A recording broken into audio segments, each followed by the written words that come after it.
hello साथीहरु यहाँ हेर्नुहोस् है मुसलेडीको मालिक चाहिँ यहाँ छ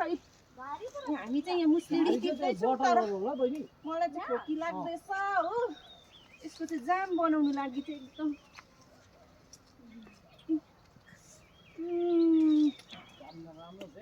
अमिलो रहेछ तर यहाँको माथिको जस्तै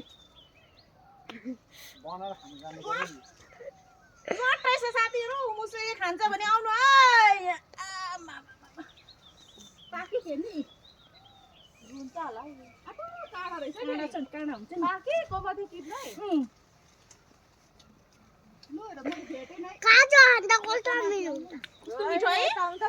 काँचो कि उयो खोर्सानीसँग मिलाउनु कि मिठो हुन्छ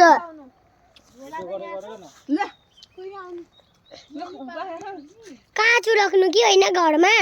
उयो नुनेर हाल्नु होइन खोर्सानी होइन अन्त खानु त मिठो हुन्छ